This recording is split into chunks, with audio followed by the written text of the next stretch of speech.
হে নূহ লাইসা মিন আহলিক, সে তোমার পরিবারের কেউ না। নূহ আলাইহিস সালাম বলছেন আল্লাহ সে আমার সন্তান, তাকে মাফ করে দাও। আর আল্লাহ পাক বলছেন লাইসা মিন আহলিক, সে তোমার পরিবারের কেউ না। মানে আল্লাহর হুকুম আহকাম না মেনে চললে নবী পরিবারের সন্তান হয়েও কেউ আল্লাহর গজব থেকে বাঁচতে পারবে না। আর আমরা তো কিছুই না, আমরা কিছু। তা আমাদের অহংকার শোভা পায়, আমি অমুক আলেমের সন্তান, অমুক মুহাদ্দিসের সন্তান, অমুক বক্তার সন্তান, হ্যাঁ অমুক পলিটিশিয়ানের সন্তান, অমুক রাষ্ট্রনেতার সন্তান। এইসব জাতি বর্ণ গোত্র এগুলো আল্লাহর আযাব থেকে বাঁচাতে পারবে না যদি কোরআন সুন্নাহ ফলো না করে চলে। এটা মূল কথা। আরো সামনে যান। এবার ইব্রাহিম আলাইহিস সালামের যুগটা আপনাকে দেখাই, ওই যুগের সময়টা দেখেন, বলে আসরি। ওইখানে আল্লাহ রাব্বুল আলামিন ইব্রাহিম আলাইহিস সালাম এবং তার অল্প সংখ্যক অনুসারীকে উদ্ধার করেছেন, বাঁচিয়েছেন।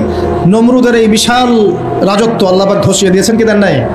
আল্লাহ সুন্নত পরিবর্তন হয়েছে হয়। আল্লাহ পাক ইব্রাহিম আলাইহিস সালামকে আগুনের পরীক্ষা থেকেও বাঁচিয়েছেন, আর নমরুদকে সামান্য মশা দিয়ে মেরে ফেলেছেন। আল্লাহ সুন্নত কোনো পরিবর্তন হয়নি। নবী মুসা আলাইহিস সালামের যুগে যান, ফেরাউনের বিশাল বাহিনী, এখনকার এই রাশিয়ান বা ন্যাটো বা ইউরোপিয়ান কন্টিনেন্টে যত আছে, এই সবগুলোকে একত্রিত করলেও মনে হয় ফেরাউনের বাহিনীর মতো হবে না। এই পুরো বাহিনীটাকে মনে হয় 1 ঘন্টার মধ্যেই আল্লাহ পাক লোহিত সাগরে ডুবিয়ে মেরে দিলেন, একদিনের মধ্যেই। আল্লাহ পাকের কোনো পরোয়া নাই। আর বনু ইসরাইল আর মুসা আলাইহিস সালামকে আল্লাহ পাক উদ্ধার করলেন। আল্লাহ পাকের সুন্নত এটাই, যুগে যুগে বলে আসরি, একই সুন্নত।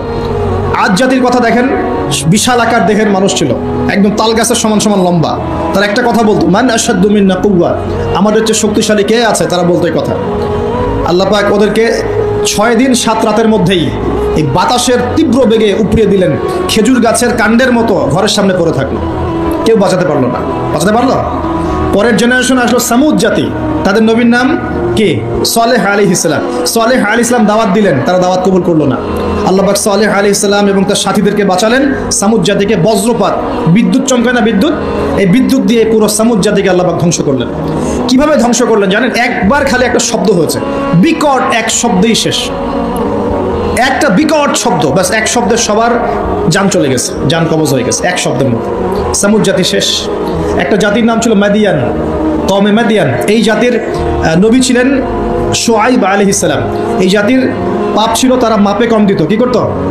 আজকে যারা ব্যবসা করে মাপে কম দেন, সতর্ক হয়ে যাবেন। একটা জাতির উপর দুর্ভিক্ষ নেমে আসে তখন, যখন ওই জাতি মাপে কম দেয়। আমাদের সমাজে প্রচুর ব্যবসায়ী আছেন যারা মাপে কম দেন, ভেজাল খাওয়ান, একদিনের খাবার আরেকদিন খাওয়ান, মিথ্যা কসম করে পণ্য বিক্রি করেন এবং মানুষকে বিষ খাওয়াতেও দ্বিধাবোধ করেন না, সামান্য কয়টা টাকার জন্য। সামান্য কয়টা টাকার জন্য। কয়দিন আগে দেখলেন না, এই যে বিরিয়ানি একটা রেড করলেন, দেখেন নাই? ওই যে 2 গ্লাস খাওয়াচ্ছে, খান, আপনারা খান, ওরা খাবে না, ওরা খাচ্ছে না।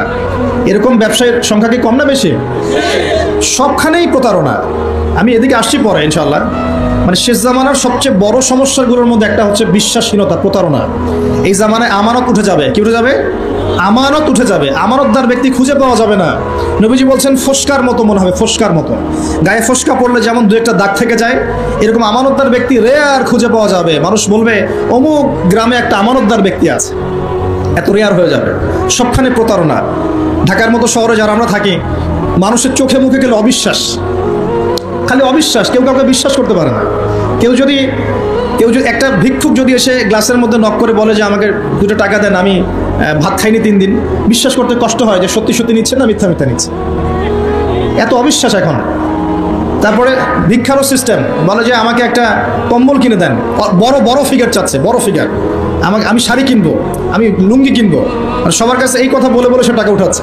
পরে গিয়ে দেখেন ওই টাকার একটা অংশ সে মাশাআল্লাহ নষ্ট করে ফেলছে, আর একটা অংশ দিয়ে কি করছে জানেন? শুনলে অবাক হয়ে যাবেন। একটা কোলের বাচ্চাকে নিয়ে ভিক্ষা করছে। কোলের বাচ্চাটা সে হায়ার করে আনছে একজনের কাছে, ভাড়া নিয়ে আসছে। সেটা তার বাচ্চা না, অন্য কারো বাচ্চা ভাড়া নিয়ে আসছে, এবং সেই বাচ্চাটাকে ঘুমের ওষুধ খাইয়ে দেয়। কি খাইয়ে দেয়? ঘুমের ওষুধ খাইয়ে দেয়। ফিডারের সাথে অন্য কিছুর সাথে ঘুমের ওষুধ খাইয়ে দেয়। বাচ্চা ঘুমায়, আর বাচ্চাকে ফেলে রেখে সে বলে যে বাচ্চা অসুস্থ, চিকিৎসার জন্য টাকা দেন, চিকিৎসার জন্য টাকা দেন। মানুষ টাকা দিয়ে যায়, কেউ দেয় কেউ দেয় না, দিয়ে যায়। এই যে একটা টাকা হয় সারাদিন শেষে, বাচ্চা ঘুমিয়ে আছে, বাচ্চা ঘুমের ওষুধ খাওয়া। তারপরে এই বাচ্চাটার ওসিলা যে টাকাগুলো সে আর্ন করলো হারাম পথে, এর একটা অংশ সে এই বাচ্চার আসল পিতামাতাকে দিবে, দিয়ে বাকি অংশ সে সিন্ডিকেট করে খেয়ে ফেলবে। এটাও হয় ঢাকা শহরে। তাহলে এই যুগে আপনি কাকে বিশ্বাস করবেন? কিভাবে বিশ্বাস করবেন?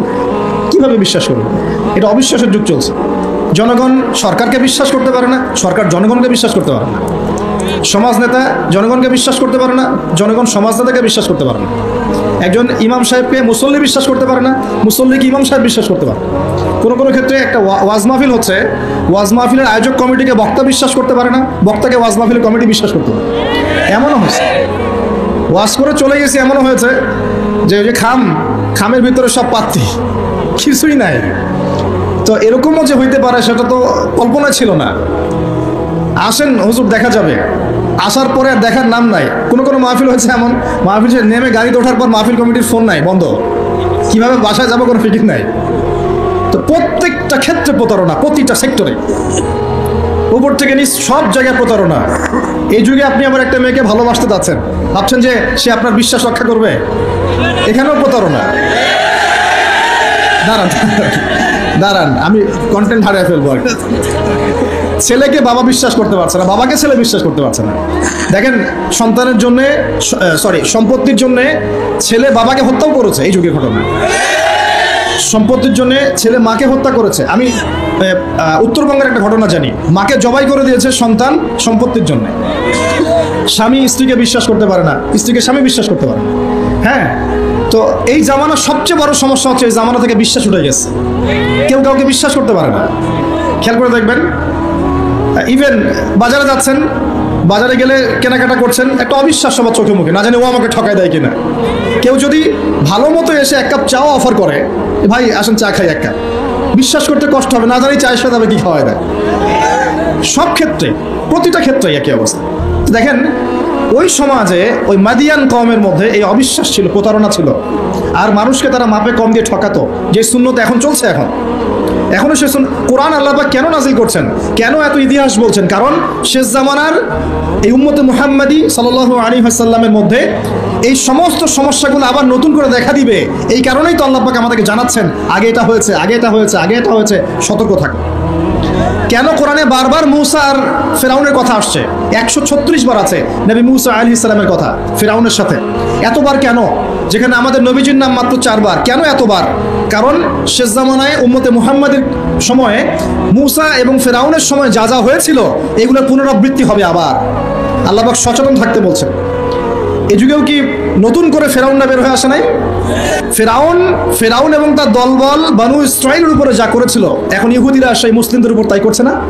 একই জিনিস ঘুরে ফিরে আসছে। এই কারণে আল্লাহ পাক আমাদেরকে সতর্ক থাকতে বলছেন, বারবার কোরআন এগুলো রিপিট করছেন। ইতিহাস কেন ব্যাখ্যা করছেন আল্লাহ পাক? বলে আসরি, সময়ের কসম, সময়কে মূল্যায়ন করেন, সময়ের পিছনের দিকে তাকিয়ে দেখেন সময় কত সময় চলে আসছে। এই কমে মাদিয়ান মাপে কম দিত। আমরা যারা ব্যবসা করি আল্লাহর ওয়াস্তে মাপে কম দিবেন না।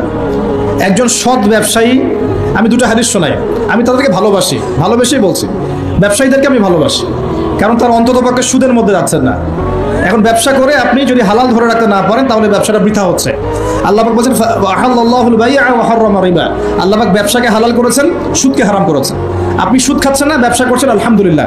কিন্তু যদি আপনি মাপে কম দেন, মিথ্যা কসম করে পণ্য বিক্রি করেন, সিন্ডিকেট করেন, মাল ইচ্ছা করে মজুদ করে পরে দাম বাড়িয়ে দেন, এই যে 2 নম্বরে যদি করেন, আমানতের খেয়ানত করেন, তাহলে আপনাদের এই পাপের কারণে পুরো জাতির উপর দুর্ভিক্ষ নেমে আসবে। এটা হাদিস। আর যদি আপনি সৎ ব্যবসায়ী হতে পারেন, নবী সাল্লাল্লাহু আলাইহি ওয়াসাল্লাম বলেছেন, নবীদের সাথে, শহীদদের সাথে আপনার হাসর হবে ইনশাআল্লাহ। একজন সৎ ব্যবসায়ী নবীগণ, শহীদগণের সাথে ইনশাআল্লাহ তাআলা কিয়ামতের মাঠে হাসর করবে ইনশাআল্লাহ তাআলা। আমরা কি এটা চাই না? আর এক শ্রেণীর মানুষকে আমি ভালোবাসি, তারা হচ্ছেন পলিটিশিয়ান। কেন ভালোবাসি? কারণ তারা অ্যাটলিস্ট কাপুরুষতার পরিচয় না দিয়ে নিজের কাঁধে দায়িত্ব নিয়ে সমাজ সংস্কার করার চেষ্টা করছে। আমাদের সমাজে 2 ধরনের মানুষ আছে। এক, যারা খালি সমালোচনা করতে পারে, ভালো মন্দ কমেন্ট করতে পারে। আর এক শ্রেণীর মানুষ চ্যালেঞ্জ গ্রহণ করতে পারে, যে আমি চ্যালেঞ্জ নিয়ে এটাকে পরিবর্তন করব। এই 2 শ্রেণীর মানুষ পাবেন আপনি। এক, কোনো কাজের না, সারাদিন কমেন্ট করতে পারে, এটা ভালো না, এটা ভালো, এটা খারাপ, এটা এই, এটা সেই, এটা করতে হবে, ওইটা, মানে এদেরকে আমি নাম দিয়েছি করতে হবে গ্রুপ অফ ইন্ডাস্ট্রিজ। মানে করতে হবে, এটা করতে হবে, ওইটা করতে হবে, এটা করা উচিত, ওইটা করা উচিত। খুবই বুদ্ধিদীপ্ত মানুষেরা, কিন্তু কাপুরুষ। কারণ নিজেরা চ্যালেঞ্জ গ্রহণ করে এটা বিপদ ফেস করে সামনে যেতে পারে। আলেমদের ভুল ধরছেন, আপনি নিজে আলেম হচ্ছেন না কেন? আলেমদের অনেকের ভুল ধরছে, তা আপনি পড়াশোনা করে আলেম কেন হচ্ছেন না? সমাজ পরিচালনাকারীদের ভুল ধরছেন, সমালোচনা করছেন, তা আপনি সমাজ চালাচ্ছেন না কেন? রিস্ক নিচ্ছেন না কেন? দাঁড়ান, আসেন এখানে। আপনি পলিটিশিয়ানদের সমালোচনা করছেন, তাহলে আপনি পলিটিশিয়ান কেন হচ্ছেন না? আপনি ইকোনমিক সেকশনের মানুষদের সমালোচনা করছেন, আপনি কেন দায়িত্ব নিচ্ছেন না? কেন যোগ্যতা অর্জন করে ঝুঁকি নিয়ে চ্যালেঞ্জ গ্রহণ করে সমাজ পরিবর্তন করার রিস্ক নিচ্ছেন না কেন? তাহলে দুই শ্রেণীর মানুষ পাওয়া যায়, কিছু মানুষ শুধু কথাই বলতে পারে আর কিছু মানুষ কাজ করে দেখায়। তো অ্যাটলিস্ট তারা কাজ করে দেখানোর জন্যে বা মানুষের ভালো করার স্বার্থে তারা একটা দায়িত্ব কাঁধে নিয়েছেন। হয়তো দায়িত্বের যে ইসলামাইজেশন বা ইসলামিক দায়িত্ববোধ এটা তাদেরকে হয়তো বোঝানো যাচ্ছে না, এটা সমস্যা। কিন্তু যদি এই দায়িত্বটাকে ইসলামাইজড করে পালন করা যায়, সমাজের কল্যাণ না কল্যাণ। একজন দায়িত্বশীল ব্যক্তি তিনি যদি কোরআন সুন্নাহর মানদণ্ডে বিচার ফয়সালা করা শুরু করেন, সমাজে কি কল্যাণ হবে না অকল্যাণ হবে? তাহলে আমাদের দায়িত্ব তার কাছে দাওয়াত পেশ করা যে কোরআন এবং সুন্নাহর মধ্যে এগুলো আছে, এগুলো মানবতার কল্যাণে, আল্লাহর ওয়াস্তে আপনি এগুলো ইমপ্লিমেন্ট করেন, ইনশাআল্লাহ তাআলা সমাজের কল্যাণ। এটা আমাদের দায়িত্ব, শেষ। বাকিটা তার উপরে। তো এখন ভালোবেসেই বলি, একটা হাদিস আছে, 7 শ্রেণীর মানুষকে আল্লাহ রাব্বুল আলামিন তার আরশের ছায়ায় ছায়া দিবেন। হাদিসটা শুনেছেন তো? 7 শ্রেণীর মানুষকে আল্লাহ পাক তার নিজের আরশের ছায়ায় ছায়া দিবেন, মানে তারা জান্নাতে যাবে ইনশাআল্লাহ। এই 7 শ্রেণীর প্রথম শ্রেণী হচ্ছে ন্যায়পরায়ণ শাসক। ন্যায়পরায়ণ শাসক, যাদেরকে আল্লাহ পাক শাসন ক্ষমতা দিয়েছেন, তারা যদি সমাজে ন্যায় বিচার প্রতিষ্ঠা করে, ইনশাআল্লাহ তারা আরশের ছায়া ছায়া পাবে। অতএব সব জায়গা থেকেই দিনের খেদমতে কাজ করার সুযোগ আছে কি নাই? আল্লাহ পাক আমাদের সবাইকে দিনের জন্য কাজ করার তৌফিক দান করুন, যে যেখানে আছি সেখান থেকে কাজ করার তৌফিক দান করুন। প্রিয় ভাইরা, এভাবে ইতিহাস বলতে থাকলে রাত 1টা বাজবে। শর্ট করছি, ঈসা আলাইহিস সালামের যুগে আসেন, ওখানে একই সুন্নত দেখবেন। অল্প মানুষ ইসলাম কবুল করেছে, আল্লাহ পাক তাদেরকে বাঁচিয়েছেন। বেশিরভাগ করে নাই, তাদেরকে আল্লাহ পাক ধ্বংস করে দিয়েছে। নবী মুহাম্মদ সাল্লাল্লাহু আলাইহি ওয়াসাল্লামের যুগে আসেন, আবু জাহেল, আবু লাহাব, উতবা, শাইবা, এদেরকে আল্লাহ পাক কিন্তু ধ্বংস করে দিয়েছেন। আর নবী সাল্লাল্লাহু আলাইহি ওয়াসাল্লাম তার সাহাবীদেরকে আল্লাহ পাক সম্মানিত করেছেন। ওয়াল আসরি, সময়ের কসম, আল্লাহ পাক দেখাচ্ছেন আমাদেরকে প্রত্যেক যুগে যুগেই। খেয়াল করেন, প্রত্যেক যুগে যুগে ইতিহাসের শুরু থেকে শেষ পর্যন্ত যারাই আল্লাহ পাকের বিধানগুলো মেনে চলবে, তার নবীর আদর্শ মেনে চলবে এবং আল্লাহর বিরুদ্ধাচরণ করবে না, ইনশাআল্লাহ আল্লাহ পাক দুনিয়াতেও সফল করবেন, পরকালেও জান্নাত দিবেন ইনশাআল্লাহ তাআলা। আর প্রত্যেক যুগে যুগে যারাই আল্লাহ এবং তার রাসূলের বিরুদ্ধাচরণ করবে, নবী রাসূলের আনুগত্য করবে না, আল্লাহর বিধান মানবে না, দুনিয়াতেও ধ্বংস করবেন, পরকাল আযাব দিবেন ইনশাআল্লাহ। এই সুন্নতের কোনো ব্যতিক্রম হবে না। আল্লাহ পাক আমাদের সবাইকে এই কথাটা বোঝার তৌফিক দান করুন। এবার এই সময় বা মহাকালের কসম আল্লাহ পাক আরেকটা কারণে করেছেন, যুবক ভাই আপনি বোঝেন। এই সময় বা মহাকালের কসম আল্লাহ পাক আরো একটা কারণে করেছেন, সেটা হলো আল্লাহ পাক আমাদের হায়াতকে মূল্যায়ন করতে বলছেন। আল্লাহ পাক আমাদেরকে আমাদের হায়াতকে মূল্যায়ন করতে বলছেন। একটু চোখ বন্ধ করে রাত্রেবেলা চিন্তা করবেন, মনে করেন আপনার হায়াত 60 বছর। কত বছর? মনে করেন, ফর এক্সাম্পল, চোখ বন্ধ করবেন, আজকে বাসায় গিয়ে ঘুমানোর সময় দোয়া দরুদ পড়ে চোখটা বন্ধ করে ভাববেন, আদনান ভাই কথাটা বলে গেছে, একটু ভাবি। এইটুক যদি ভাবতে পারেন আজকে বাসায় গিয়ে, আজকে ওয়াজ আমার সফল ইনশাআল্লাহ। এই যে 200 কিলো আসছি, আবার 200 কিলো যাবো, ইনশাআল্লাহ সফল। কি ভাববেন প্রিয় ভাই? আমিও কিন্তু তরুণ, আমি কিন্তু বুড়া হয়ে যাই নাই। বুড়া হয়ে গেছি এখনো? আচ্ছা, আপনিও তরুণ, তরুণরা একটু ভাবি, চোখ বন্ধ করে ভাববেন যে আল্লাহ পাক আপনাকে সৃষ্টি করেছিলেন আল্লাহর ইবাদত করার জন্য। সূরা জারিয়াত 56 নম্বর আয়াত, ওয়া মা খালাকতুল জিন্না ওয়াল ইনসা ইল্লা লিয়াবুদুন। 1 2 আল্লাহ পাক আপনাকে সৃষ্টি করেছিলেন যাতে করে আল্লাহর দিনটাকে আপনি আল্লাহর জমিনে প্রচার করেন, প্রসার করেন, প্রতিষ্ঠা লাভ করেন। এই দুইটা আপনার কাজ ছিল। এখন আপনার বয়স হয়ে গেছে 30 বা 25, ধরে নেন যে আপনার হায়াত 60 বছর, তার মানে আপনার জীবনে বাকি আছে এখন 30 বছর। এই যে 30 বছর আপনি নষ্ট করেছেন বা চলে গেছে, চোখ বন্ধ করে চিন্তা করবেন এই 30 বছরে কত ওয়াক্ত নামাজ পড়েছেন, কতদিন রোজা রেখেছেন, এই 30 বছরে 30টা আয়াত আপনি পড়েছেন কিনা, এই 30 বছরে 30টা সূরা আপনি শিখেছেন কিনা, 30 বছরে আপনি 30টা ইসলামিক বই পড়েছেন কিনা, আপনি নবীর 30টা হাদিস পড়েছেন কিনা, 30 দিন জামাতের সাথে নামাজ পড়েছেন কিনা, 30 দিন দিনের দাওয়াত দিয়েছেন কিনা, 30টা দিন দান সদকা করেছেন কিনা। আমি খুব বেসিক কথা বলছি, আমি বলিনি আপনি 30 দিন 30টা যুদ্ধ করেছেন কিনা, এই কথা বলিনি। আমি আপনাকে বেসিক কথা বলছি, একদম বেসিক প্রাইমারি কথা। আপনি 30 দিন নামাজ পড়েছেন কিনা, 30টা রোজা ঠিক মতো রাখছেন কিনা, আপনি কি 30 বার মেয়েকে দেখে চোখ নামাতে পেরেছেন কিনা, আপনি কি 30টা সূরা শিখেছেন কিনা, 30 বার আপনি কি রাসূলের জীবনী পড়েছেন কিনা, তার হাদিস পড়েছেন কিনা, আপনি কি নবী সাল্লাল্লাহু আলাইহি ওয়াসাল্লামের স্ত্রীদের নাম জানেন কিনা, তার জীবনী জানেন কিনা, আকীদা কি জিনিস আপনি জানেন কিনা, 30টা মাসলা মাসাইল আপনি বোঝেন কিনা। আপনি চিন্তা করবেন আজকে, এই একটা চিন্তা আপনার জীবনটাকে বদলে ফেলবে ইনশাআল্লাহ। এই একটা চিন্তাই যথেষ্ট আপনার জীবনকে বদলে ফেলার জন্য।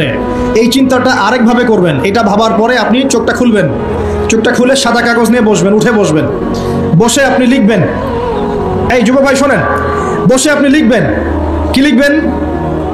আপনি লিখবেন এই 30 বছরে আপনি কতগুলো গুনাহ করেছেন, মনে পড়ে কি কি। হয়তোবা, আমি দোয়া করি যেন এমনটা না হয়, তবে হয়তোবা আপনি খুঁজে পাবেন এই 30 বছরে আপনি বেনামাজি ছিলেন, হয়তোবা।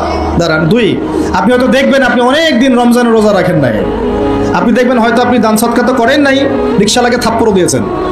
আপনি হয়তো দেখবেন যে হলে সিট বুকিংয়ের জন্য হকি স্টিক নিয়ে মারামারি করেছেন। আপনি হয়তো দেখবেন যে 30 বছরে 30টা মেয়ের সাথে সম্পর্ক করা শেষ। আপনি হয়তো দেখবেন যে আপনি অলরেডি পতিতালয়ে ভিজিট করে চলে আসছেন। আপনি 30 দিন, এই 30 বছরে 30 বার কমপক্ষে এই মাদকের আসরে বসেছিলেন, এবং 30 বছরের বহু সময় আপনি অনলাইনে নষ্ট করেছেন, পর্নোগ্রাফি দেখে নষ্ট করেছেন, গোপনে পাপ করেছেন, হ্যাঁ, আর অনেক কিছুই করেছেন। আপনি হয়তো এটা খুঁজে পাবেন। মিথ্যা বলেছেন, প্রতারণা করেছেন, মাপে কম দিয়েছেন, অন্যের উপর অত্যাচার করেছেন। আপনি আপনার যৌবনকে কাজে লাগিয়ে, এই শক্তিটাকে কাজে লাগিয়ে আপনি ইসলামের বিরুদ্ধাচরণও করেছেন, হয়তো এটাও পাবেন। এই একটা চিন্তা যদি করতে পারেন, এখন আপনার সামনে এখন রাস্তা দুটা। আপনার বাকি বয়স আছে এখন 30 বছর, বলে আসলে সময়ের কসম, আপনার সময়, আপনার জীবনের সময়টাকে মূল্যায়ন করতে হবে। সময়ের কসম, হয় যদি আমার 30 বছর বাকি থাকে এখন, এই বাকি যা আচরণ কিন্তু এমন, কোরআন যেখানে তেলাওয়াত করা হচ্ছে, নবীর হাদিসের কথা বলা হচ্ছে, সেখানে উঁচু স্বরে কথা বলা জায়েজ নেই। নামাজ পড়ছে একজন ব্যক্তি, সে আল্লাহর সাথে সরাসরি কথা বলছে, তার পাশে কথা বলা জায়েজ নেই। এমনকি নামাজরত ব্যক্তির পাশে কোরআন তেলাওয়াত করাও জায়েজ নেই। কথা কি বুঝতে পারছেন? একজন ব্যক্তি নামাজে দাঁড়িয়েছে, আল্লাহর সাথে কথা বলছে, পাশে আপনি কোরআন তেলাওয়াত করতে পারবেন না জোরে জোরে, মনে মনে করতে হবে, করতে চাইলে মনে মনে করতে হবে। অনেক সময় মসজিদের ভিতরে দেখবেন নামাজ পড়া হচ্ছে, শোরগোল করছে। নবী সাল্লাল্লাহু আলাইহি ওয়াসাল্লাম বলেছিলেন, আখিরুজ জামানে, তিরমিজিতে আছে হাদিসটা, আখিরুজ জামানে ইসলামের নামটুকু থাকবে, ইসলামের প্রকৃত বিষয়গুলো থাকবে না। কোরআনের মাসহাফ থাকবে, যে মাসহাফ, কোরআনের মাসহাফটা থাকবে, এর শিক্ষাগুলো থাকবে না। মসজিদগুলো হবে চাকচিক্যময়, কিন্তু মসজিদ হবে হেদায়েত শূন্য। আর চতুর্থ লাইনটা আরো ভয়ঙ্কর। 4 নম্বর লাইনে গিয়ে নবীজি বলেছেন সাল্লাল্লাহু আলাইহি ওয়াসাল্লাম, আসমানের নিচে, জমিনের উপরে আল্লাহর সবচেয়ে নিকৃষ্ট সৃষ্টি হবেন এক শ্রেণীর আলেম, যাদের থেকে ফিতনা ছড়াবে এবং তাদের দিকেই ফিতনা ফিরে আসবে। তিরমিজির মধ্যে হাদিসটা আছে, যে কোনো আলেমকে জিজ্ঞাসা করে এটা কোন শ্রেণীর আলেম, এটা বোঝার জন্য আপনার পিএইচডি করার দরকার নাই। যারা দিনকে দুনিয়ার বিনিময়ে বিক্রি করেছে, তারাই সেই শ্রেণীর আলেম।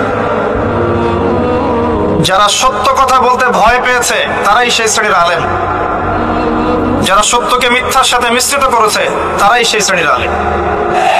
এবং যারা ইসলামের নামে উম্মাহকে শতদা বিভক্ত করে দিয়েছে, এরাই সেই শ্রেণীর আলেম।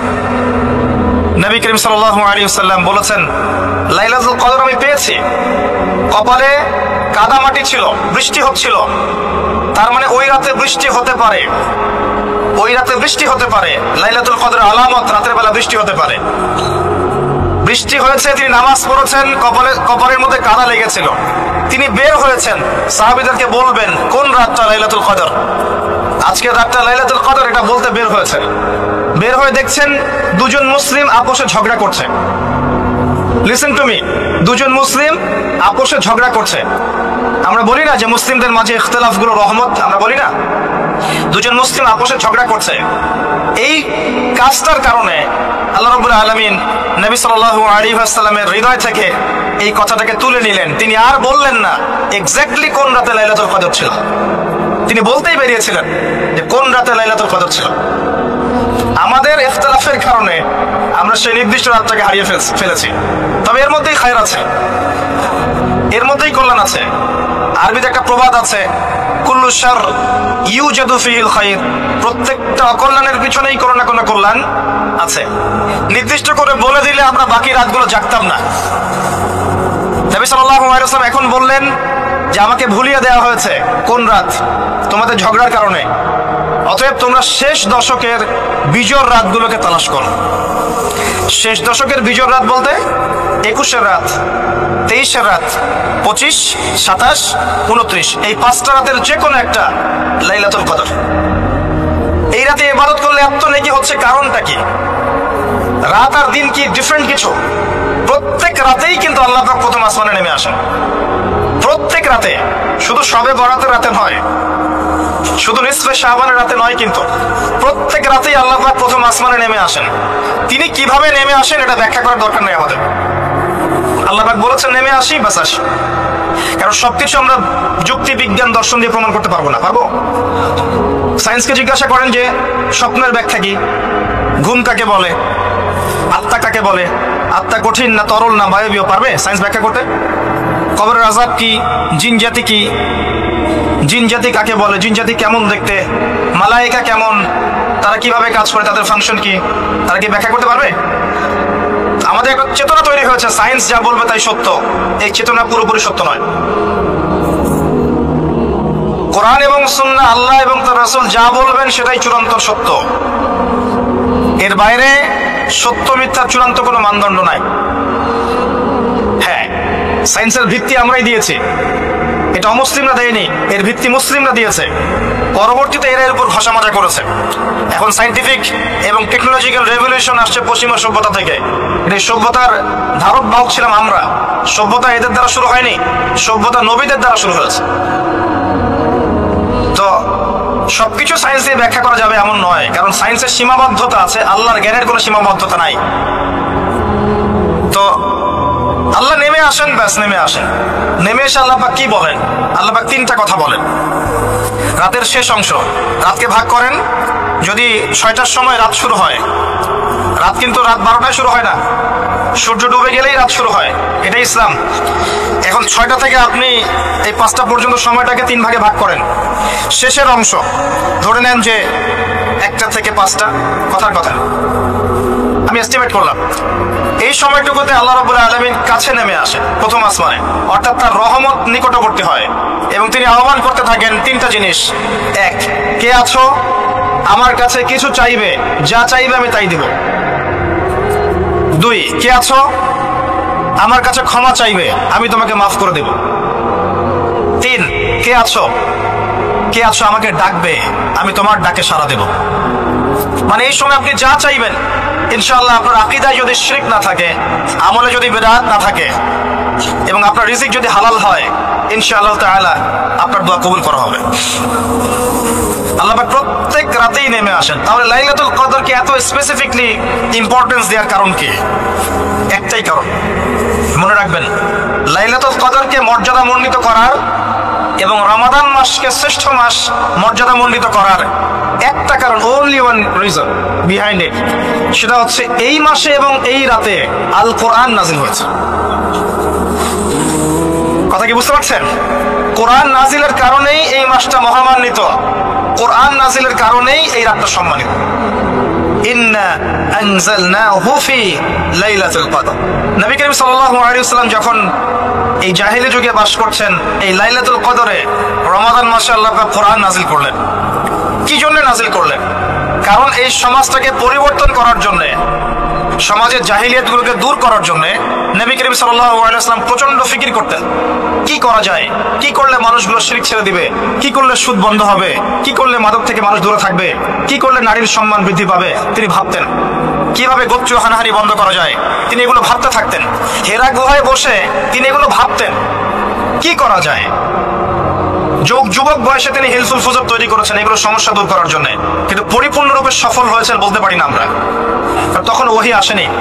এই ভাবতে ভাবতে ভাবতে ভাবতে একদিন এক রাতে তার কাছে আল্লাহর পক্ষ থেকে কোরআন নাজিল হলো।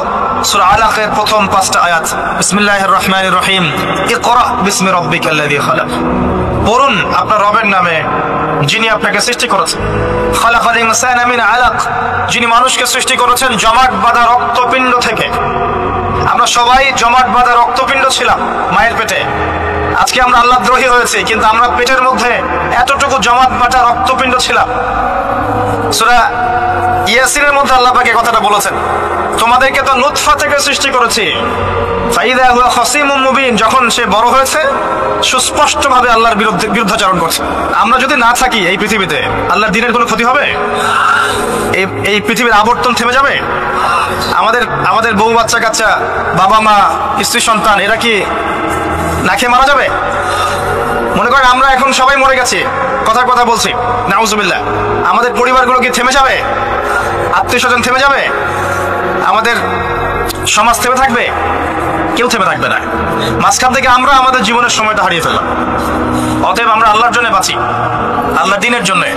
এখন দ্বীনের ক্ষতি যারাই করবে তাদের বিরুদ্ধেই সোচ্চার হতে হবে। আল্লাহ পাক বোঝার তৌফিক দান করুন। আমি যে কথা বলছিলাম, কোরআন নাজিল হয়েছে লাইলাতুল কদরে। এখন এই কদরের রাতকে ইবাদতের জন্য খাস করে নিতে হবে। শেষের দশক এবং বিজোড় রাত 21, 23, 25, 27, 29। বলছিলাম রমাদান মাস এবং লাইলাতুল কদরকে সম্মানিত করা হয়েছে একটা কারণেই, কারণ এই মাসে এই রাতে আল কোরআন নাজিল করা হয়েছে। এটাই কারণ। কোরআন কখন নাজিল হলো? যখন সমাজে সুদ আছে, মদ আছে, জেনা আছে, ব্যভিচার আছে, শিরক আছে, এরকম সমাজে। প্রথম কি নাজিল হলো? পড়ো। প্রথমে নাজিল হয়নি শিরক করো না, প্রথমে নাজিল হয়নি যে সুদ খেও না, প্রথম আয়াত এটা ছিল না জেনা করো না, প্রথম আয়াত এটাও ছিল না মূর্তি পূজা করো না। হ্যাঁ, প্রথম আয়াত কি? ইকরা, পড়ুন। আল্লাহ পাক বোঝাতে চাচ্ছেন সমাজের জাহিলিয়াতকে দূর করতে হলে লেখাপড়ার কোনো বিকল্প নাই, এবং সেই পড়াশোনাটা হতে হবে আল্লাহর ওহীর আলোকে। যে ওহীটা আল্লাহ পাক নাজিল করেছেন এর বেসিসে আপনাকে পড়াশোনা করতে হবে। এই জ্ঞানটা দিয়ে আপনি সমাজ সংস্কার করতে পারবেন ইনশাআল্লাহ তাআলা।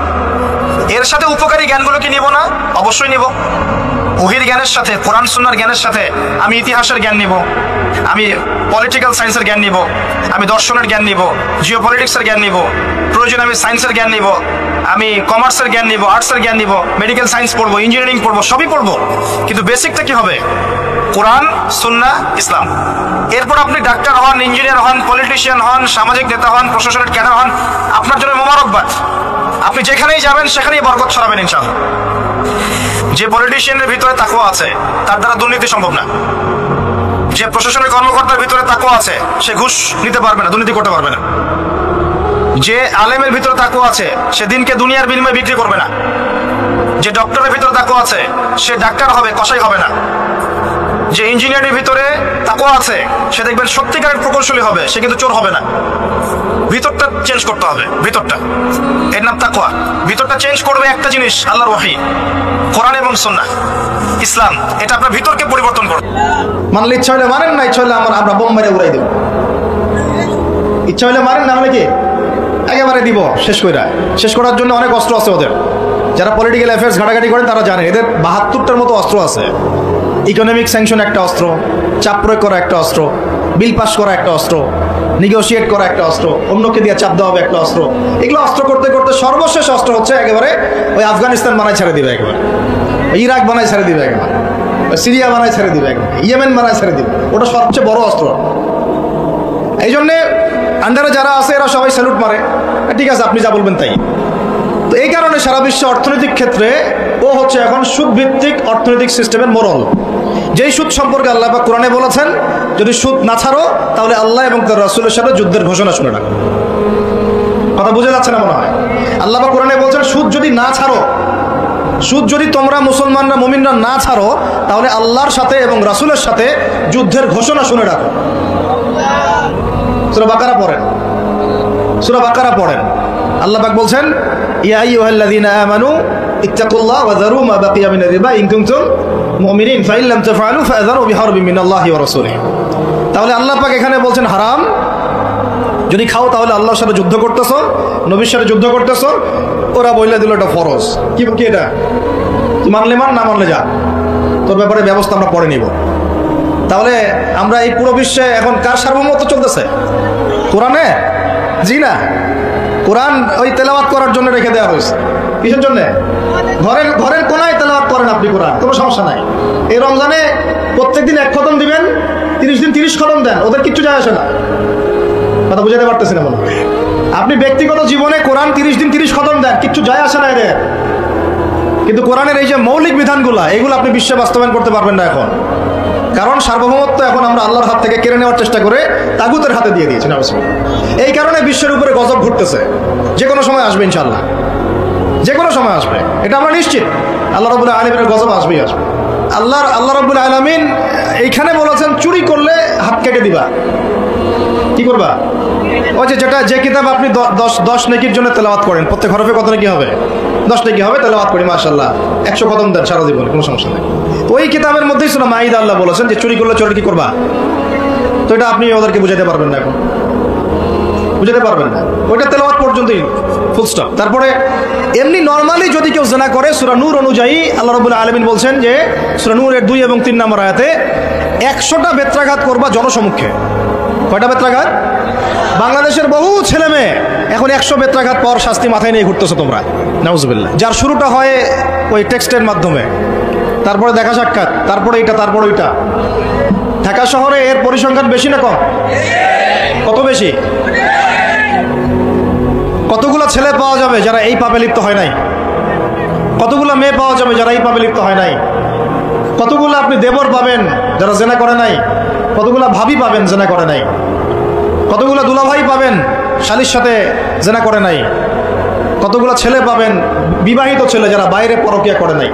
শুধু আল্লাহ পাকই জানেন ভালো এই জাহিলিয়াতের মধ্যে কত পার্সেন্ট মানুষ পবিত্র থাকতে পারছে, শুধু আল্লাহ ভালো জানেন, আর কেউ জানে না। আমি বেশি বলতেও চাচ্ছি না, কারণ আমরা সবাই এই শহরেই থাকি, আর ঢাকাতে যারা থাকে তারা মোটামুটিভাবে একটা কেয়ামতের শহরেই থাকে, কারণ এখানে এমন কোনো পাপ নাই যেটা হচ্ছে না, এমন কোনো পাপ নাই। একেবারে প্রতারণা দিয়ে ভর্তি, উপর থেকে নিচ পর্যন্ত। এই শহরে প্রথম যে জিনিসটা উঠে গেছে এটা হচ্ছে বিশ্বাস। কি উঠে গেছে? দ্বিতীয় উঠে গেছে আমানতদারিতা। বিশ্বাস উঠে গেছে, এখানে নাই। আমানতদারিতা নাই। কে কার উপর দিয়ে টক্কর দিতে পারে, এটা হচ্ছে আমাদের এজেন্ডা আর কি। একটা রাস্তার যে ভিক্ষুক, এরও মাথায় যে এত শয়তানি বুদ্ধি, আর অন্য অন্য সেক্টর না হয় নাই বললাম। আপনার কাছে টাকা চাচ্ছে গাড়ির গ্লাসে নক করে, ও কিন্তু পাটা ভালোই আছে, ও ল্যাংড়ানোর অভিনয় করতেছে। কত বুদ্ধি! কেউ আবার ইচ্ছা করে একটা আঙ্গুল বা হাত কাটে নিচ্ছে, ইচ্ছা করে কাটছে, সারা জীবন কোনো কাজ করা লাগবে না, এটা করেই খাবে। কেউ আবার ইচ্ছা করে হিজড়া হচ্ছে এই শহরে, এটা সারা জীবন কাজ করা লাগবে না, এমনিই খাবে। কত বুদ্ধি মানুষের মাথায়, চিন্তা করছেন? যাকে আপনি টাকা দিচ্ছেন 10 টাকা, ওর ফ্ল্যাট আছে, আপনার কিছুই নাই, ওরই জমি আছে, হিজড়ার সর্দার BMW চালায়, আর আপনি কোনো রকম একটা এক্স করলা ম্যানেজ করতে পারেননি এখন পর্যন্ত। প্রতারণা দিয়ে ভর্তি, প্রতারণা, আমানতের খেয়ানত, দুর্নীতি, পদে পদে বাটপারি, আর কি বলবো, মানুষকে ঠকানো, জুলুম করা, সুযোগ পাইলেই সুযোগ নেওয়া, সুযোগ পাইলে একটু সুযোগ নেওয়া। আর বিভিন্ন জায়গায়, স্পেশালি মানে কিছু কিছু বড় বড় জায়গায় এমন কিছু মানুষকে বসায় দেওয়া হয়েছে যাদের মনে হয় ইসলামের নাম শুনলেই ভিতরে মানে তেলে বেগুনে জ্বলে ওঠে একেবারে। ইসলাম শব্দটা শুনলেই গায়ে জ্বালা শুরু হয় একেবারে। তো বেশি দিন নাই ইনশাআল্লাহ, হয় আল্লাহর গজবে এগুলো ধ্বংস হবে, অথবা ইনশাআল্লাহ তাআলা আবাবিল পাখি তো আর আসবে না পাথর ছুটতে। আবাবিল তো পাখির নাম না, আবাবিল মানে তো ঝাঁকে ঝাঁকে, মানে এটা তো ওই আবরাহার বাচ্চা আবরাহার যুগ না যে আবাবিল আসবে আর পাথর ফেলবে। আসবে, পাথর ফেলার প্রজন্ম তৈরি হবে ইনশাআল্লাহ। মূল সমস্যাই হচ্ছে করাপশন, দুর্নীতি, মূল সমস্যাই। এটা যদি না থাকতো সারা বিশ্বে বাংলাদেশকে টক্কর দেওয়ার মতো কান্ট্রি খুব কমই থাকতো। কে না জানে এগুলা? সবাই জানে, আর আমরা মেনেও নিয়েছি এগুলা ভাই, চুপচাপ মনে মনে মেনে নিয়েছি যে ওইখানে গেলে এত দেওয়া লাগবে, ওইখানে এত না দিলে আমার এটা হবে না, ওইখানে এটা দিতে হবে, ওইখানে এটা করতে হবে, আমরা মেনেও নিয়েছি মাশাআল্লাহ। আর যখন জুলুম মানুষ মেনে নেয় তখন আরো বড় জালেমকে আল্লাহ পাক চাপায় দেয়। এই জন্য আমাদের এই অবস্থা সংশোধন হচ্ছে না, ইল্লা মাশাআল্লাহ। আল্লাহ যে কবে করবেন আল্লাহ ভালো জানেন। তবে বিশ্বাস করেন, আপনারা বলেন যে এখন মুসলিম প্রধান দেশ, আমি একটা স্টেটমেন্ট দিয়ে দিচ্ছি এখন বসে বসে, এখন এটা হচ্ছে একটা মুনাফেক প্রধান দেশ। প্রমাণ করতে চাইলে আমার সাথে বসেন। মুনাফেকের আলামত যে কয়টা আছে, কি 1 নম্বর কি? কথা বললেই মিথ্যার উপর দাঁড়ায় আছেন সবগুলা। 2 নম্বর, আমানত রাখলেই খেয়ানতের উপর খেয়ানত, খেয়ানতের উপর খেয়ানত। মনে করেন আমি একজন ইমাম সাহেব, আমি যদি আমার দায়িত্বে পালন ঠিক মতো না করে আমিও খেয়ানতকারী। এই যে লেকচার দিতে বসছি, এখন আমি যদি চিন্তা করি যে ডাইনে বামে কথা বলে সময় পার করে দেই, হক কথা বলার দরকার নাই, বললে আবার এটা সেইটা, আমি হচ্ছে এখানে এই চেয়ারের খেয়ানতকারী। প্রত্যেকটা ক্ষেত্রে চলতেছে এগুলা। 3 নম্বর হচ্ছে যখনই ওয়াদা করে, কি করে বলেন তো? কয়জন ওয়াদা রাখি আমরা? কোনো কোনো সময় দেখা যায় অমুসলিম ওয়াদা রাখছে, মুসলমান রাখে নাই। দুধ কিনতে যাবেন, আমরা হিন্দু ভাইয়ের দোকান খুঁজতেছি, ও পানি মিশাবে না, আপনার কনফিডেন্স তৈরি হয়ে গেছে। মুসলমানের দোকানে যান না কেন? ও পানি মিশাবে। কি একটা অবস্থা, কি একটা অবস্থা। নবী সাল্লাল্লাহু আলাইহি ওয়াসাল্লাম একদিন এভাবে লেকচার দিচ্ছেন, মানে খুতবা দিচ্ছেন। একজন দাঁড়িয়ে বলছেন সাহাবী যে কবে কিয়ামত হবে ইয়া রাসূলুল্লাহ?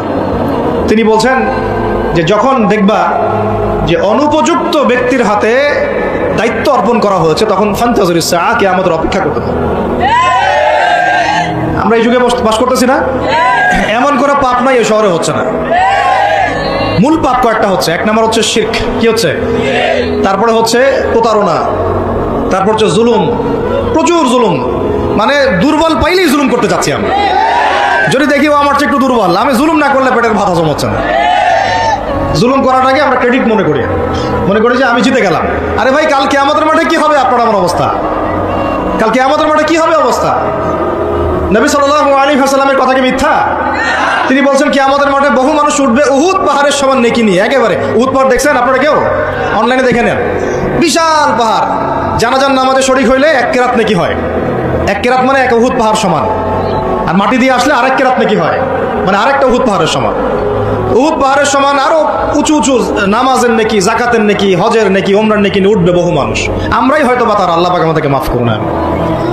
ওঠার পরে বহু মানুষ সামনে দাঁড়ায় থাকবে। কাউকে গালি দিছে, কাউকে অন্যায়ভাবে মারছে, কাউকে রিমান্ডে নিয়ে একেবারে পেদানি দিছে, নির্দোষ ছিল, কারো নামে মিথ্যা মামলা দিছে, কারো নামে অপবাদ ছড়াইছে, বেচারা ভালো ছিল, সৎ ছিল, অপবাদ ছড়াই দিছে। কারো নামে ধরেন যে কারো গীবত করছে, কারো টাকা নিয়ে টাকা দেয় নাই, হ্যাঁ, কারো জমি আত্মসাৎ করে খাইছে, ভূমিদস্যু ছিল। মানে মানুষের সাথে জড়িত পাপ ছিল। কি ছিল? অন্যের সাথে জড়িত, মানে অন্যের হক নষ্ট করছে আর কি, অন্যের। এখন আল্লাহ পাক বলবেন যে তোমার এই ঋণ এখন শোধ করো। ওই দিন তো ঋণ শোধ করার কোনো বুদ্ধি আছে? বুদ্ধি নেই। এখন কি পদ্ধতি? ফেরেশতাদেরকে বলা হবে এই ব্যক্তির আমলনামায় যে নেকিগুলো আছে, নামাজের নেকি, রোজার নেকি, হজের নেকি, যাকাতের নেকি, এইগুলো দিয়ে ওদের আমলনামা ভর্তি করো, যারা পাওনাদার দ্বারায় আছে। ভর্তি করতে করতে করতে করতে এক সময় দেখা যাবে এই ব্যক্তির আমলনামা ফাঁকা হয়ে যাবে। তখন কি হবে? ফেরেশতাদেরকে বলা হবে ওই যে যারা ভুক্তভোগী ওদের আমলনামা থেকে গুনাহ নিয়ে এই ব্যক্তির আমলনামায় ঢাল। নাউজুবিল্লাহ। এরপরে ওই ব্যক্তিগুলো দেখা যাবে জান্নাতে চলে গেছে, মাজলুম ছিল পৃথিবীতে, ওই দিন সফল হয়ে গেছে, জান্নাতে চলে গেছে। এবারটা দুনিয়া জালেম ছিল, এই জাহান্নামে চলে গেছে। নাউজুবিল্লাহ। আল্লাহ পাক আমাদেরকে এরকম মানুষের হক নষ্ট করা থেকে হেফাজত করে না। ভাই, মানুষের হক নষ্ট করতে যায় না। নিজে আমল তো এমনিই কম, ভাঙাচোরা ইমান, মুনাফিকের মতো বসবাস করতেছি। এখন তো আমরা মুনাফিকের মতো বসবাস করতেছি এই দুনিয়াতে। এখন আমরা রুটি তা 2-3টা করে তাবলীগের সময়তে দেখেন নাই আপনারা? 2টা করে রুটি খায় সারাদিনে, 2-3টা রুটির বেশি কিছু খায় না। ওদের ফিগার ফিটনেস আমাদের চেয়ে এত বেশি ভালো, আমার মতো 10টা ছেলেকে একাই সময় দিতে পারবে, এত ভালো। সপ্তাহে 1 দিন খালি রাইস খায়, তাও শুক্রবারে। এটা দেখছি আমরা তাবলীগে।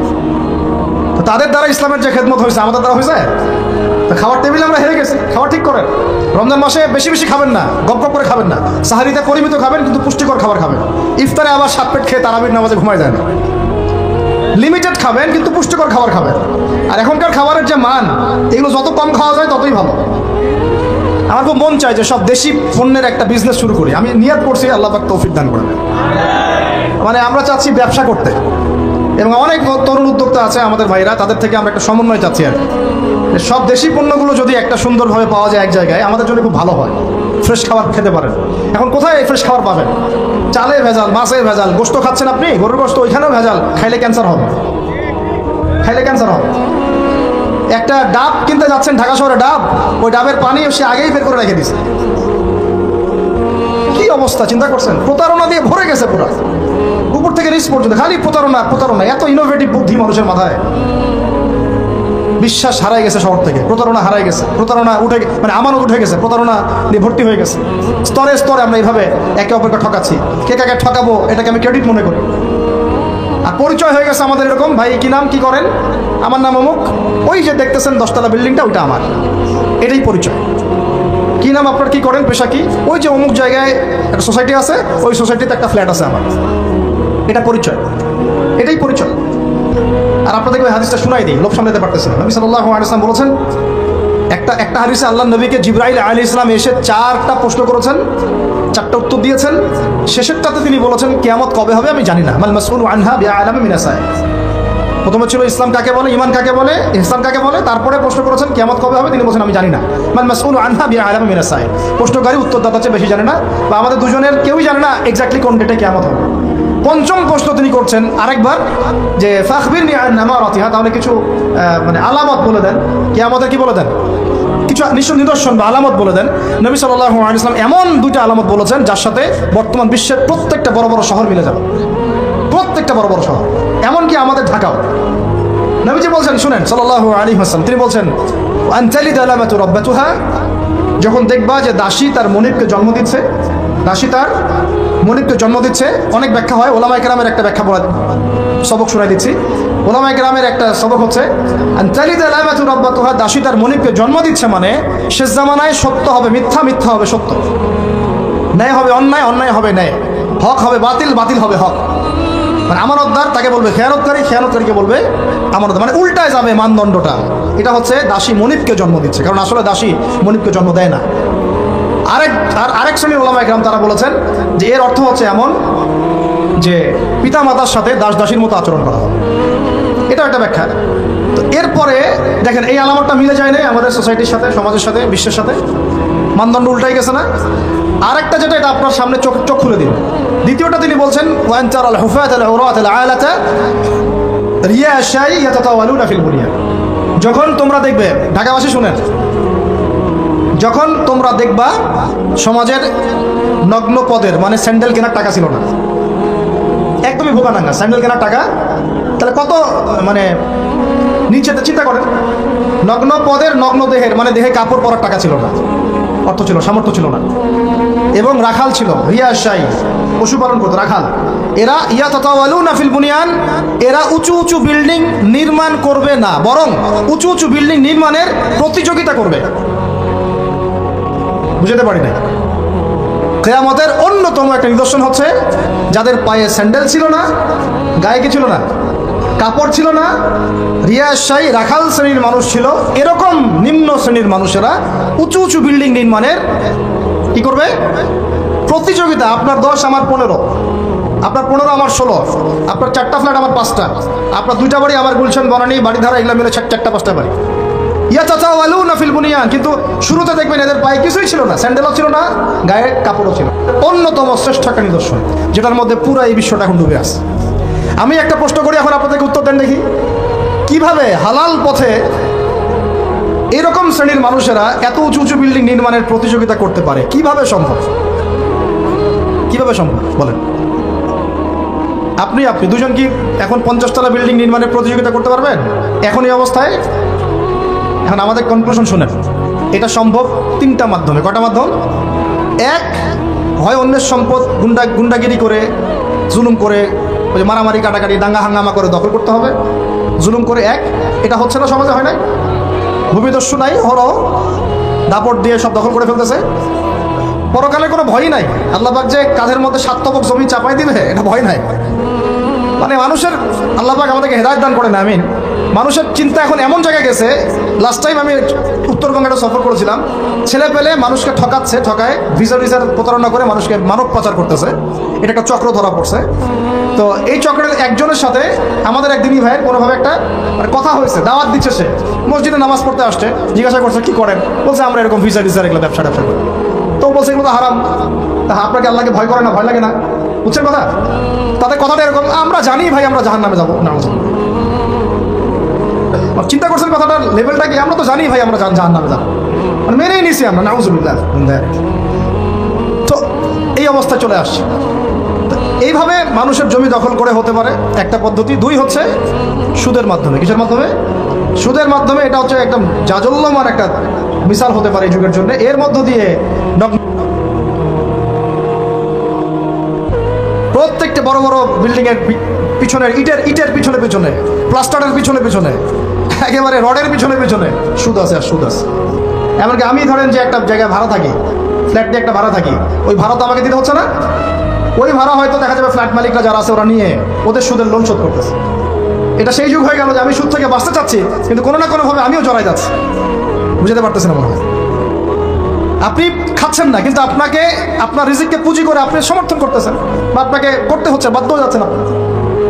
আর একটা ওয়ে হতে পারে, সেটা হলো একটা কি হতে পারে, ধরেন আমি তো একটা বলে দিলাম, একটা বললাম অন্যায় দুর্নীতির মাধ্যমে, একটা হচ্ছে কি সুদের মাধ্যমে, একটা হচ্ছে জুলুমের মাধ্যমে। কিসের মাধ্যমে? জুলুমের মাধ্যমে অন্যের সম্পদ আত্মসাৎ করে উঁচু উঁচু বিল্ডিং নির্মাণ করা সম্ভব। তাহলে এখন আমাকে বলেন, এই পুরো সিচুয়েশনের মধ্যে আমরা পড়ে আসি না নাই? তাহলে আমরা কি আমাদের একটু রমজান মাসে নিজেদের নিয়ে ফিকির করা উচিত না, যে আমরা যে পরিস্থিতির মধ্যে আছি এটাকে বোঝার চেষ্টা করা উচিত। এরপরে যে পাপগুলো চারপাশে চলতেছে এগুলোতে ভয় পাওয়া উচিত। কোন দিন আল্লাহর গজব নেমে আসে, এখান থেকে নিজেদেরকে বাঁচিয়ে রাখা উচিত, মানে সর্বোচ্চ চেষ্টা করা উচিত দূরে থাকা, এবং একই সাথে এগুলোকে সংশোধনের জন্য ফিকির করা উচিত। এই সংশোধন একা একা হবে না, এই সংশোধনের জন্য দরকার ব্যক্তিগত উদ্যোগ, ওলামা ইকরামের পদক্ষেপ, তাদের ঐক্য, মসজিদ মাদ্রাসার ভূমিকা, সর্বোপরি রাষ্ট্রশক্তির একটা ভূমিকার দরকার আছে। আমি বুঝাই একটা জিনিস আপনাকে। এই যে জুব্বাটা আমি পরে আছি, এটা মনে করেন আপনি হাতে তৈরি করেন, হাতে তৈরি করেন। ওই যে টেইলার আছে না আমাদের, হাতে তৈরি করেন পাঞ্জাবি, আর আপনার একটা জুব্বা তৈরি করার ফ্যাক্টরি আছে। উৎপাদন কোনটার বেশি হবে বলেন?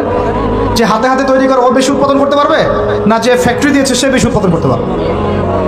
ইসলামী রাষ্ট্র হচ্ছে এরকম একটা ফ্যাক্টরি, যেটা চাইলে অনেক অনেক বেশি ভালো ভালো প্রোডাক্ট জনগণকে খুব দ্রুত সময় দিতে পারে।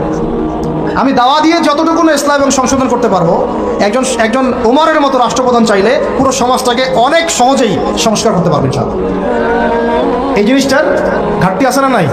আমরা দোয়া করি আল্লাহ পাক আমাদের প্রত্যেক এলাকার মেম্বার, চেয়ারম্যান, এমপি, মন্ত্রী যারা আছে সবাইকে ইসলামের সহি বুঝ দান করে, তাদের সবাইকে ইসলামের জন্য কাজ করার তৌফিক দান করে। তারা যদি সদ উদ্যোগ নিতে পারে সমাজের এই সমস্যাগুলো কেটে যাবে ইনশাআল্লাহ। আর আমরা বয়ান করে, দাওয়াত দিয়ে, মাহফিল করে কতটুকুই বা আমরা কাজ করতে পারবো? কতটুকু করতে পারবেন? বেশি করতে পারবেন না। আল্লাহ পাক আমাদের সবাইকে এই রমজানে পরিশুদ্ধি অর্জন করার তৌফিক দান করে। আর একটা খালি ডিপার্টমেন্ট বলে শেষ করবো, আমরা আমাদের ব্যক্তি জীবন তাকওয়ার মানদণ্ডে ঢেলে সাজাবো ইনশাআল্লাহ, আমাদের ইবাদত বন্দিকে ঢেলে সাজাবো ইনশাআল্লাহ, আমাদের অর্থনীতি, পরিবার ঢেলে সাজাবো, সংস্কৃতি ঢেলে সাজাবো। আর সংস্কৃতির মধ্যে আমরা নবীর সুন্নতের বাইরে যাবো না ইনশাআল্লাহ। পশ্চিমাদের, ইহুদিদের, মুশরিকদের কোনো সুন্নতের উপর আমল করবো না ইনশাআল্লাহ। তাহলে ঘরে ঘরে কি এখন গান বাজনা বাজবে? তা বন্ধ করবেন। তারপরে ঘরে ঘরে কি স্টার জলসা, জি বাংলা আরও বাড়বে? আমাদের মা বোনদেরকে বুঝাবেন, মাঝে মাঝে কঠোর হবেন। পুরুষ যদি হয়ে থাকেন একটা ধমক লাগাই দিবেন যে দ্বিতীয়বার যেন কথা বলতে না হয়। পুরুষের মতো পুরুষ হয়ে বাঁচেন। বিশ্বাস করেন, এখন কোনো ক্ষেত্রে ছেলেদের আচরণ দেখলে মনে হয় যে তারা মেয়ে হয়ে গেছে, আর মেয়েদের আচরণ দেখলে মনে হয় ওরাই ছেলে মনে হয়। ওদের কথার ভয়েস, গলার ভয়েস, চলার ধরন, দাপট সব ছেলেদের মতো। আর ছেলেরা কি করে জানেন? ফেসবুকে বসে মেয়েদের মতো চুলাচুলি করে, কামড়াকামড়ি করে, কমেন্টে বসে বসে। মাঠে এসে লড়তে পারে না, কিন্তু মাঠে লড়তে পারবে না, সামনাসামনি আসতে পারবে না। ও ফেসবুকে শেষ, ওইখানে একেবারে গালিগালাজ করে ধুয়ে রেখে দিতে চাই। ওই কথাটাই সামনাসামনি বলার মতো বুকের পাঠা নাই, কিন্তু কথা বুঝতে পারছেন? আমাদের ছেলেদের গায়রত, ব্যক্তিত্ব ছেলেদের মতো হওয়া উচিত। পরিবারটা আমরা কন্ট্রোল করবো ইনশাআল্লাহ। আমার মেয়ে, আমরা বেঁচে থাকতে আমাদের মেয়েরা বেপর্দা বাইরে যাবে না ইনশাআল্লাহ। আমরা বেঁচে থাকতে আমাদের স্ত্রীরা বাইরে বেপর্দা যাবে না ইনশাআল্লাহ। পারা যাবে না ইনশাআল্লাহ। আর মা এবং বাবাদের প্রতি কঠোর হওয়া যাবে না। অনেক পরিবারে মা বাবা কথা শোনে না, আমরা জানি, তখন তাদেরকে বোঝাতে হবে, দাওয়াত দিতে হবে। তাদেরকে তো আপনি শাসন করতে পারবেন? শাসন করতে পারবেন না, বুঝাবেন। সবশেষ কথা হচ্ছে, এই রমাদান আমাদেরকে শিক্ষা দিবে যাতে আমরা ওই তাকওয়া আমাদের রাজনৈতিক জীবনেও বাস্তবায়ন করি, কারণ এটা আপনার জীবনের একটা গুরুত্বপূর্ণ অংশ। আল্লাহ পাক আপনাকে তৌফিক দিয়েছেন, ক্ষমতা দিয়েছেন, আপনি পলিটিক্স করছেন। এখানে কি আল্লাহ ভীতির কোনো জায়গাই নাই? হ্যাঁ, এখানে আল্লাহকে ভয় করার দরকার নাই নাকি এখানে আমি মানুষকে ভয় করবো? কোনটা? আমি কি এখানে চাইলে একটা মানুষের ক্ষতি করে দিতে পারি? একটা মিথ্যা মামলা ধরা দিতে পারি? আমি চাইলে একটা মাজলুমের প্রতি, দুর্বলের প্রতি জুলুম করতে পারি? নাকি আল্লাহ পাক আমাকে যে দায়িত্ব দিয়েছেন এটাকে আল্লাহর পথে কাজে লাগাবো? কোনটা করবো? এটাই হচ্ছে পলিটিক্যাল লাইফ। আপনারা অনেকে বলেন ইসলাম এক জিনিস, পলিটিক্স আরেক জিনিস, অথচ সূরা বাকারার শুরুর দিকে আপনি পাবেন ওয়াইয ক্বালা রাব্বুকা লিল মালায়েকা ইন্নী জাঈলুন ফিল আরদি খলিফা। আদম আলাইহিস সালামকে আল্লাহ পাক দুনিয়াতে পাঠিয়েছেন আল্লাহর কি হিসেবে? খলিফা হিসেবে। খলিফা কে? যে আল্লাহর খেলাফা বাস্তবায়ন করে সে। আল্লাহর খেলাফা কি? আল্লাহর বিধান অনুযায়ী সমাজ চালানোই হচ্ছে আল্লাহর খেলাফা। বুঝতে পারলাম না? আদম আলাইহিস সালাম কি হিসেবে এসেছেন? উত্তর, খলিফা হিসেবে। খলিফা কাকে বলে? যে আল্লাহর খিলাফা বাস্তবায়ন করে। আল্লাহর খিলাফা কি? আল্লাহর বিধান দিয়ে আল্লাহর জমিন শাসন করা, এটাই খিলাফা। তাহলে ইসলামে পলিটিক্স নাই? শুরুতেই তো পলিটিক্যাল কনসেপ্ট পাচ্ছেন আপনি। আমরা সবাই আল্লাহর খলিফা নই? আমরা সবাই কি আল্লাহর খলিফা না? আল্লাহর খলিফা হিসাবে আমাদের দায়িত্ব কি? শয়তানের বিধান বাস্তবায়ন করা না আল্লাহর বিধান বাস্তবায়ন করা? এটা হলো আমাদের পলিটিক্যাল হেদায়েত কোরআন থেকে। আল্লাহ রাব্বুল আলামিন আমাদের সবাইকে কথাগুলো বোঝার তৌফিক দান করুন। শেষ করার আগে আমরা একটু নিয়াত করি, এই রমাদানে ইনশাআল্লাহ আমরা সময়কে সর্বোচ্চ মূল্যায়ন করবো ইনশাআল্লাহ। 2 নাম্বার, মানসিক শারীরিক আত্মিক প্রস্তুতি নিব যে রমাদান আসতেছে, একটা গোল্ডেন অপরচুনিটি আমার সামনে আসতেছে ইনশাআল্লাহ। 3 নাম্বার, এই রমজানে আমার প্রধান পাঠ্য বই হবে আল কোরআন, কারণ শাহরুর রমাদানাল্লাযী উনজিলা ফীহিল কোরআন। এই রমাদান সেই মাস যে মাসে কি নাজিল হয়েছে? কোরআন নাজিল হয়েছে। তো আল্লাহ পাক আমাদের সবাইকে রমজান মাসে বেশি বেশি কোরআন তেলাওয়াত করার তৌফিক দান করেন, কোরআনের অর্থ পড়ার তৌফিক দান করেন, এর আদেশ মানার তৌফিক দান করেন, এর নিষেধ ছাড়ার তৌফিক দান করেন, কোরআনের দাওয়াত মানুষের কাছে পৌঁছানোর তৌফিক দান করেন এবং কোরআনের সমাজ বাস্তবায়নের তৌফিক দান করেন। 4 নাম্বার হচ্ছে রমাদান মাসে আমরা একবারে ভরপেট খাবো না ভাই, ঠিক আছে ভাই? নিয়াত করলাম তো ইনশাআল্লাহ। তিনি কোরআনের অর্থ জানতেন না, এমন কোনো মহিলা সাহাবী আপনি পাবেন না যিনি কোরআন জানতেন না, হাদিস জানতেন না, উসুল বুঝতেন না, ফিকহ বুঝতেন না, মাসলা মাসাইল বুঝতেন না, আকীদা ঠিক ছিল না, ইত্যাদি ইত্যাদি, এমন কোনো মানুষ আপনি তখন খুঁজে পাবেন না। এখন হচ্ছে এটা আমাদের সমাজের মৌলিক সমস্যা। আর এখন যদি আপনি 90% মুসলিমের এই বাংলাদেশে সার্চ করেন, যদিও এটা এখন 90% নাই, অলমোস্ট 80% চলে আসছে, বিকজ দিন দিন আমাদের এখানে খ্রিস্টানদের সংখ্যা বাড়ছে আর কি, কাদিয়ানীদের সংখ্যা বাড়ছে, আরও অন্যান্য জাতিদের সংখ্যা বাড়ছে, বিকজ অফ আমাদের শীতনিদ্রা, আমরা বলি আমরা এখন শীত নিদ্রায় আছি। আমরা পড়ে আছি জিলাপি, খোরমা, বিরিয়ানি, হাত বাঁধা, আমিন জোরে আসতে ইত্যাদি নিয়ে। এদিকে মাশাআল্লাহ নাউজুবিল্লাহ যা কাজ হওয়ার হয়ে যাচ্ছে, যা ধ্বংস হওয়ার সেটা হয়ে যাচ্ছে। তো এখন কথা হচ্ছে যে এই যে পরিবর্তনটা নবী সাল্লাল্লাহু আলাইহি ওয়াসাল্লাম করলেন, আমরা যদি এখন আমাদের দেশের দিকে তাকাই, ধরে নিলাম 90%ই মুসলিম দেশ, আপনি 90% মুসলিমের মধ্যে 80% দেখবেন নামাজই পড়ে না, নামাজই পড়ে না, 80% মেয়ে দেখবেন পর্দা নাই, 80% ফ্যামিলির মধ্যে প্রপার ইসলাম প্রতিষ্ঠা নাই, 80% মুসলমান আমাদের দেশে বিশুদ্ধ করে কোরআন তেলাওয়াত করতে পারে না, 80% মুসলমান দেখবেন যাকাত ফরজ হয়েছে যাদের, তারা যাকাত দেয় না, রমজান মাসে সওমও অনেকে রাখেন না। আমরা সৎ কাজে আদেশ সবাই করি না, অসৎ কাজে নিষেধের তো প্রশ্নই ওঠে না, সৎ কাজে আদেশও সবাই করি না। আবার আমরা যারা ধর্মতাত্ত্বিক কথা বলছি দাড়ি টুপি নিয়ে, আমাদের মতো ডিভাইডেশনের অভাব নাই, একেবারে হাজার হাজারটা ডিভাইডেশনে আমরা অলরেডি লিপ্ত হয়ে গেছি আর কি। তো এই যে একটা সমস্যা, আমরা ইকোনমিক লাইফে আমরা ম্যাক্সিমামই সুদ খাচ্ছি, আমরা আমাদের খেয়ালত করতেছি, মাপে কম দিচ্ছি, দুর্নীতি করতেছি, জানি আল্লাহ বলে একজন আছেন, জানি রাসূল বলে একজন আছেন, জানি মৃত্যু হবে, জানি কি আমাদের জবাবদিহি করতে হবে, জানার পরেও প্রত্যেকটা ক্ষেত্রে টপ টু বটম আমরা চুরি করতেছি, দুর্নীতি করতেছি, আমাদের খেয়ানত করতেছি, এবং আমরা বাইরে আবার জুমার নামাজও পড়তেছি, ঈদের নামাজও পড়তেছি, কোনো কোনো ক্ষেত্রে চিল্লা দিচ্ছি এবং শেষ বয়সে হজ করে মনে করতেছি যে আমি মাশাআল্লাহ জান্নাতে চলে যাব। আমাদের ইসলামের কনসেপ্টটা এরকম। এই কারণে আসলে আমরা আলটিমেট যে একটা সোশ্যাল রেভলিউশনের কথা বলি, এটা হয়ে উঠতেছে না। এখন অনেক বড় বড় কথা বলে ফেললাম, এখন আমি বেসিক জায়গাতে এসে শেষ করি। দেখেন নবী সাল্লাল্লাহু আলাইহি ওয়াসাল্লামের এই যে ভিত্তিটা, বেসটা সমাজ সংস্কারের, এটা তার ইন্তেকালের সাথে সাথে কিন্তু শেষ হয়ে যায় নাই, শেষ হয়ে গিয়েছিল কি, বরং তারপরে 4 খলিফার যুগ আসছে। কত খলিফা বলেন? আপনারা তো জানেন অনেকেই। আবু বকর রাদিয়াল্লাহু আনহু প্রায় 2-2.5 বছর শাসন করেছেন। তখন কি ওটা চেঞ্জ হয়ে গিয়েছিল, আবার জাহিলিয়াতে চলে গেছিল? না, ওই জায়গায় ছিল, বরং আরও ডেভেলপ করেছে। তারপর ওমর রাদিয়াল্লাহু আনহু 10 বছর, এই 10 বছরকে বলা হয় বিশ্বের ইতিহাসের সেরা শাসন। আজ পর্যন্ত কেউ এটা প্রতিষ্ঠা করতে পারে নাই, পেরেছে? আধুনিক রাষ্ট্র ব্যবস্থার প্রত্যেকটা ওমর রাদিয়াল্লাহু আনহু থেকেই আসছে, প্রত্যেকটা মন্ত্রণালয় পর্যন্ত। এরা এটা স্বীকার করতে চায় না, আমি আমার সাথে যদি বসে দিবে, এটা আমি প্রমাণ করে দেখাবো ইনশাআল্লাহ। তারপরে আসছে উসমান রাদিয়াল্লাহু আনহুর 12 বছর, আরও ডেভেলপ করেছে। তারপরে আসছে আলী রাদিয়াল্লাহু আনহুর প্রায় 2-2.5-3 বছর। ওই সময় একটু গৃহযুদ্ধ হয়েছিল, এটা সাহাবীদের ব্যাপার, আমরা এগুলো নিয়ে কোনো মন্তব্য করব না। সাহাবীদের মধ্যে যত কনফ্লিক্টই হোক না কেন, আমরা তাদেরকে নিয়ে কোনো মন্তব্য করতে যাব না, এটা আকীদার খেলাফ, আহলুস সুন্নাহ ওয়াল জামাআহ। তো 4 খলিফার 30 বছরে ইসলাম আরও আগায় গেছে, পিছায় নাই, কিন্তু এক পাও পিছায় নাই আলহামদুলিল্লাহ। এরপরে কি ইসলাম থেমে গেছে? না, এরপর আসছে উমাইয়াদের শাসন। উমাইয়ারা 97 বছর শাসন করছে ওই প্ল্যাটফর্মের উপর দাঁড়াই। তারপরে শাসন করছে আব্বাসীয়রা প্রায় 550 বছর ওই প্ল্যাটফর্মের উপর দাঁড়াই। বরং আব্বাসীয়দের সময় আপনারা জানেন, ওই যে খলিফা আল মামুনের নাম শুনেছেন না? খলিফা আল মামুন। তো তখন দেখা যায় যে বাইতুল হিকমা, আমরা যেটাকে বলি দ্য নলেজ অফ উইজডম, বাগদাদে প্রতিষ্ঠা করা হয়েছিল। পৃথিবীর ইতিহাসে এইরকম সমৃদ্ধ বিশ্ববিদ্যালয় লাইব্রেরি কখনো হয় নাই, যেটা 1258 সালে এই তাতার মঙ্গলরা এসে ধ্বংস করেছিল। ওখানে প্রায় 6 লক্ষ কিতাব ছিল। ওই 6 লক্ষ কিতাবকে তারা পুড়িয়েছে, এই ইউফ্রেটিস নদীতে ফেলে দিয়েছে। ওই কিতাবগুলো এখনো পাওয়া যায় নাই। না জানি এই কিতাবে কি কি জ্ঞান ছিল, আমরা জানিও না, কিন্তু এগুলো এখন আনা হয়নি, পাওয়া যায়নি আর। ওরা আমাদের সভ্যতা ধ্বংস করে দিয়েছিল। এই যে মঙ্গলরা, তাতারিরা, হালাকু খায়, চেঙ্গিস খানের বংশধর যারা, এগুলো হয়েছে হিস্ট্রিতে। ওই জ্ঞানতাত্ত্বিক রেভলিউশনের উপর দ্বারাই, ইকরা বিসমি রাব্বিকাল্লাযী খালাক, ওর উপর দ্বারাই এই যে আমাদের খলিফারা শাসন করেছেন এভাবে। তারপরে আসছে মামলুকরা, মামলুকদের হাতে আবার এই যে আপনার এই যে কি যুদ্ধটার নাম, যেটা ইয়াদের সাথে হয়েছে, এই মঙ্গলদের সাথে আইন জালুত, এটার নাম হচ্ছে আইন জালুতের যুদ্ধ। এই যুদ্ধে আবার মঙ্গলরা পরাজিত হয়েছে, তখন মঙ্গলদের দাপটটা কমে যায়। তারপরে আবার শাসন করেছে আইয়ুবীরা। আইয়ুবীদের মধ্যে আছে সালাউদ্দিন আইয়ুবীর নাম শুনেছেন, যার হাতে বাইতুল মুকাদ্দাস জয় হয়েছিল। তারপরে শাসন করেছে এদিকে ফাতেমিরা, মোগলরা করেছে। তারপরে ওইদিকে কর্ডোভার দিকে আন্দালুসিয়ায় মুসলিমরা শাসন করেছে, এইদিকে আবার উসমানীয়রা শাসন করেছে। এইভাবে প্রায় 1250 বছর পুরো মুসলমানরা বিশ্বে শাসন করেছে ওই জ্ঞানতাত্ত্বিক বিপ্লবের উপর দাঁড়ায়। তারা জাহিলিয়াতে ফিরে যায় নাই।